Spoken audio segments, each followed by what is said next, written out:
ঈদ শেষ, কিন্তু বাজার যেন এখনো ছুটিতে। দোকান খোলা, মালামাল আছে, তবুও নেই ক্রেতা। রাজধানীর কাঁচা বাজারগুলোতে এখন দেখা যাচ্ছে এক ভিন্ন চিত্র। পবিত্র ঈদুল ফিতরের বন্ধের পর আবারও খুলেছে বাজারগুলো, তবে চটির আমেজ কাটতে না কাটতেই অনেক বাজারেই ক্রেতাদের উপস্থিতি তুলনামূলক কম। সকাল থেকে দোকান খুলে বসে থাকলেও বিক্রি নেই বললেই চলে। মাছের বাজারে রুই, কাতলা, চিংড়ি, তেলাপিয়া সবই আছে, কিন্তু নেই ক্রেতা।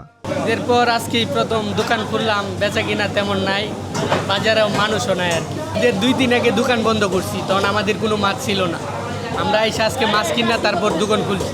বাজার পরিস্থিতি খুবই খারাপ, কাস্টমার নাই, এই যে সকালে যে জিম্মা বেশি।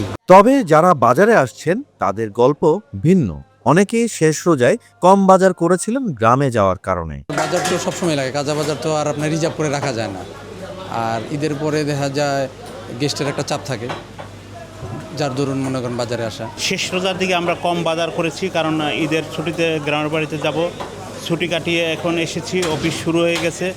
এখন বাসায় মাছ টাছ একটু কম আছে, এই জন্য বাজারে এসেছি। কিন্তু বাজারেও মাছের চাহিদা খুব কম, যোগান খুব কম, চাহিদা থাকা সত্ত্বেও।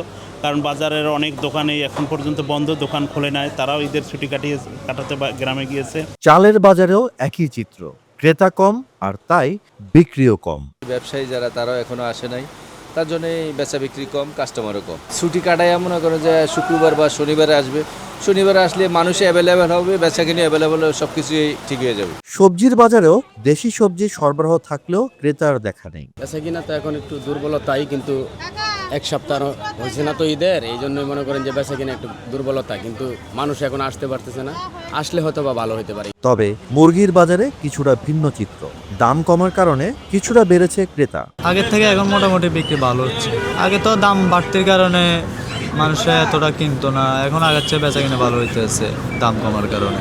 বিক্রেতারা বলছেন ঈদের ছুটির প্রভাব কাটতে আরো কয়েকদিন সময় লাগবে, তবে তাদের আশা ধীরে ধীরে আবার ফিরবে বাজারের চিরচেনা ভিড়।